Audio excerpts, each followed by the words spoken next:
동국대학교 2017학년도 수시논술 인문계열 1교시 문제 보겠습니다. 역시 단답 서술형인 400자 400자 2개 문제, 그리고 조금 중문액을 700자 1개 문제를 출제를 하고 있고, 문제 1번에서는 분업과 소외라는 이러한 주제로 400자를 쓰되 공통점과 차이점 그리고 장점과 단점을 제시문의 키워드를 유기적으로 결합해서 독해 적용해서 서술하거라. 그리고 2번에서는 일의 특성에 대해서 중심 지문에서 알파, 베타, 감마라는 3개의 개념을 주고 나머지 사례 지문을 이 알파, 베타, 감마라는 개념으로 독해 적용하거라. 역시 키워드에 충실한 그런 문제를 내고 있고, 문제 3번에서는 제시문을 유기적으로 결합해서 사회적 약자의 보호 방식에 있어서 한계와 대안을 서술하라. 전부 다 3개 문제가 독해 적용의 그런 유형이라고 볼 수 있을 것이고, 동국대의 경우 일단 문제 1번과 2번에서는 제시문 가나다라 이런 말을 쓰지 마시고 키워드만 활용해서 작성하시되, 문제 3번에서만 제시문 가는, 나는 이런 식으로 간략하게 제시문을 언급하면서 서술한다. 이렇게 교통정리를 해놓겠습니다. 대학에서 예시 답안을 공개하고 있는 만큼 각 문항별로 간단하게 서술의 키워드 확인하겠습니다. 문제 1번에서는 분업과 특화의 공통점과 차이점을 설명하고 나머지 제시문을 활용해서 분업의 장단점을 서술하라, 이런 요구를 하고 있는 만큼 먼저 학생 여러분들은 각 제시문의 키워드만 이렇게 추출한 상태에서 실제 답안 전개는 400자인 만큼 제시문 가는, 나는 이런 말 쓰지 마시고 곧바로 제시문의 키워드를 활용해서 첫 문단에서는 공차서술, 두 번째 문단에선 장단서술, 아니면 전부 다 묶어서 한 개 문단으로 작성한다. 이런 식의 개념으로 1번 접근하시면 될 것이고, 먼저 공통점에 있어서는 생산의 효율성을 높이고 교환을 통해 상호 경제적 이득을 실현하게 된다. 하지만 차이점은 분업의 경우 생산 방식에 적용된다면 특화의 경우 생산 재화의 선택 과정에서 필요한 개념이 되고, 분업의 장점을 보게 되면 기능이 숙달된다. 즉, 한 분야를 지속적으로 반복함으로써 기능이 숙달되고 노동의 생산성이 높아지고,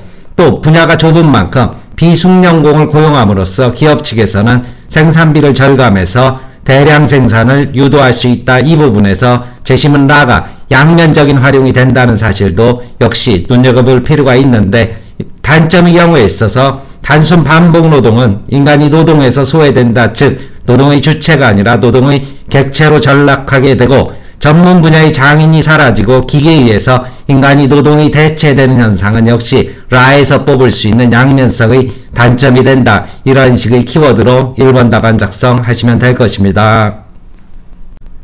문제 2번에서는 가에 나타난 일의 의미에 근거해서 나다라에서 제시된 일의 특성을 비교하라. 역시 제시문이란 말은 빼시고 가에서 일은 경제적 보상과 자아실현 그리고 가족과 사회에 공헌한다는 이러한 3가지 개념을 토대로 나머지 사례 지문을 분석하는 답안을 작성하시면 될 것인데, 일단 나의 엄행수의 경우에 있어서는 경제적 보상과 사회 공헌이란 측면 분명하게 이끌어낼 수 있을 것입니다. 하지만 학생에 따라서 자아실현할 수 있다 혹은 자아실현은 역시 천한 직업 속에서 어렵다 이러한 답안 서술이 엿보이던데, 대학 측에서는 자아실현이 어렵다 이렇게 예시 답안을 내고 있습니다. 하지만 제가 보기에는 똥 치우는 사람이라고 해서 자아실현이 어렵다는 것은 지나친 단견이 될 것이고, 농업사회에서 비료를 공급하는 그러한 일을 하는 만큼 역시 나름의 의미를 갖고 자아실현을 할 수 있다. 이러한 답안도 충분히 가능하다. 이런 정도 덧붙일 수 있을 것이고,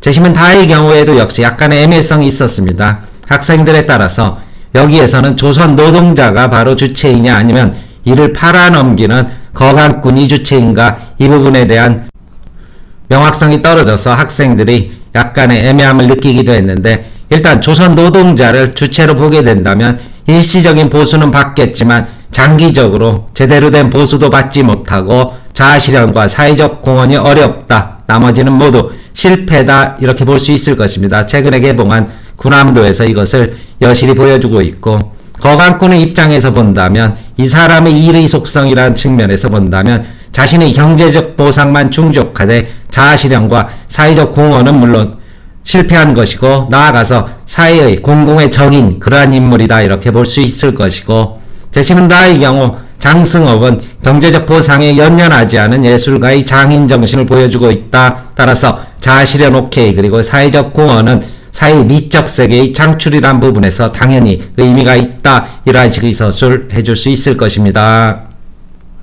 문제 3번에서는 사회적 약자를 돕는 과정에서 진정성이 부족한 마을 사람들의 한계를 지적하고 다의 입장에서 대안을 서술하라, 이런 요구를 하고 있습니다. 일단 문제에서는 나의 세 관점 중 재군이를 돕는 마을 사람의 태도가 어디에 가장 근접한지 설명하라. 묵자는 잉여제의 분배와 기획운동을, 공자는 사회적 약자의 부양에, 맹자는 생계수단의 마련에 이렇게 포인트를 두고 있는데, 마을 사람들은 바로 도덕적 의무감에 기초한 약자의 부양 따라서 진정성 결여된 그런 부양을 했다는 사실을 막상 재군이가 죽게 되자 집단적인 상징 조작을 하고 있습니다. 좋은 데 갔을 것이야, 우리는 할 만큼 했으니까 우리도 역시 복받을 것이야 라는 무의식적인 죄의식의 탈피 심리를 엿볼 수 있는데, 이것은 바로 약자에 대해서 진정한 내면에서 기초한 것이 아니라 도덕적 의무감에 따른 부양을 한 것이고, 나아가서 맹자가 말한 생계수단의 마련에는 무관심한 이러한 사회적 약자의 배려와 보호가 초래한 비극적인 모습이 된다. 진정성이 결여된 도움은 실질적으로 일시적 도움은 될지언정 약자에 대한 진정한 도움이 될 수 없고, 그렇다면 그것에 대한 대안으로서는 제도적 체계적 보장의 미흡한 사실로부터 실질적인 생계수단을 마련해주는 그러한 측면에서의 근본적 도움이 필요했다. 나아가서 자선이나 기부가 아닌 진정한 공감에 기초한 약자에 대한 배려가 그에 대한 자존감을 살리면서 함께 살아가는 동반자적 사회를 만들 것이다. 이러한 대안적 서술 가능하게 될 것입니다. 답안 정리해보겠습니다. 대학 공개 답안입니다. 1번입니다. 분업과 특화는 생산 효율성을 높이고 교환을 통해 상호 경제적 이득을 실현하는 공통점이 있다. 분업은 작업자들이 동일한 재화의 생산 과정에서 공정별로 일을 나누어 맡는 데 반해 특화는 더 적은 기회비용으로 비교 우위를 가지고 있는 재화나 서비스를 생산하는 차이가 있다. 이 부분에 있어서 분업의 경우 제품의 생산 과정에서, 특화의 경우 생산하는 제품의 선택 과정에서 작동되는 그러한 차이점을 보인다. 이런 정도로 간략하게 개념화된 정리를 하셔도 될 것이고, 분업의 장점은 기능 숙달과 작업 요령 터득으로 노동 생산성을 높이고 저렴한 비숙련공을 고용함으로써 생산비를 절감할 수 있으며 대량 생산 체제로 전환이 가능하다는 점이다. 분업의 단점은 단기적으로 생산성이 올라가지만 장기적으로 단조로운 작업을 반복해 개인이 획일화됨으로써 노동에서 인간이 소외된 현상이 나타난다. 또한 분업이 어려운 직업은 계승자가 없어지고 고도의 분업화 결과 기계에 의해 인간의 노동이 대체되기도 한다. 1번에 대한 답안이고, 역시 제시문 인용 없이 곧바로 키워드만 녹여서 답안 작성하고 있습니다. 2번 답안입니다. 가에서 일의 의미는 경제적 보상을 통한 물질적 욕구의 충족, 이를 통해 얻어진 성취감과 자아실현, 그리고 사회공헌의 세 가지로 제시된다. 나는 똥을 치우는 일로 더럽고 험하지만 개인에게는 경제적 보상과 함께 누군가 해야 하는 일을 꿋꿋이 수행하는 사회공헌의 의미가 드러난다. 다만 직업을 통해 자아실현을 충족하는지는 미지수다, 못하고 있다라고 이렇게 못을 딱 받기에는 예덕선생절의 원래 취지와는 좀 거리가 있어 보입니다. 다는 순박한 조선 노동자를 지옥같은 일본 공장에 팔아넘기는 일종의 사기 행위를 보여준다.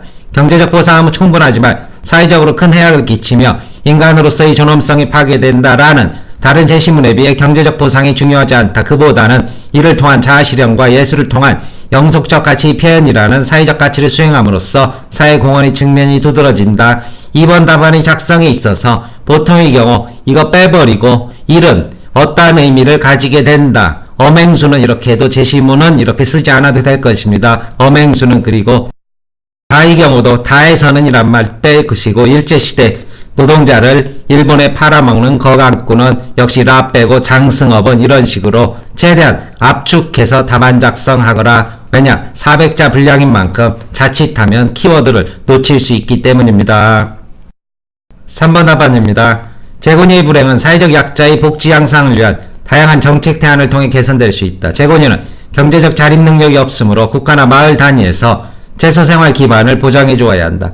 그런 의미에서 소외계층의 항상 살아갈 수 있는 일정한 재산이나 생업수단을 보장해 주어야 한다는 맹자의 입장이 적절하다. 시험장에서는 가로치지 마시고 풀어서 답안 작성하시고, 가에서 마을 사람들은 재곤이에게 최소한의 의식주를 제공해주고 있지만 어느 날 재곤이가 실종된다. 마을 사람들은 더불어 사는 삶의 미덕이 훼손된 데 대해 천벌을 받을까 두려워하던 중 조선달이 재곤이가 하늘로 신선살이하러 갔으니 걱정하지 말라는 이야기를 듣고 안심한다. 이 부분에 있어서 단순 요약이 좀 많은 만큼 제시문 인용 후에는 의미부여를 해주시기 바라겠습니다. 가에서 마을 사람들은 재곤이가 실종된 이후 자신들의 죄의식을 털어내려는 시도를 보여주고 있다. 조선달은 무엇이라 말하자 안심하는 모습에서 이것이 잘 드러난다. 그러나 이 같은 사태는 재곤이의 불행을 직시하지 않고 마을이 체면을 통해 불안으로부터 도피하려는 집단 이기심의 발로를 알 수 있다. 왜 그런 일이 벌어지느냐? 바로 진심 어린 도움이 아니라 도덕적 의무감에 따라서, 자기 만족에 따라서 이를 도왔기 때문이다.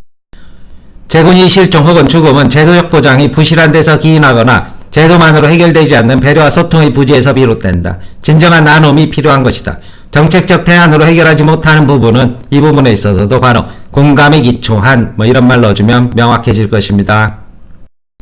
정책적 대안으로 해결되지 못하는 부분들을 다는 제시하고 있다. 재곤이를 배려하기 위한 보다 나은 대안은 물질적인 것만이 아니라 마음을 건네주는 일이다. 그러기 위해서는 사회적 약자를 바라보는 자기 주체에 대한 집착을 끊고 나를 비워야 하며 바라보는 대상과 하나가 되고자 하는 절대 평등의 진정한 공동체 정신, 상호 이해에 따른 공감의 정신을 자각하고 실천해야 된다. 그 사람의 입장을 철저히 이해하고자 하는 노력이 선행되어야 한다. 이런 의미가 될 것입니다. 설명 마칩니다.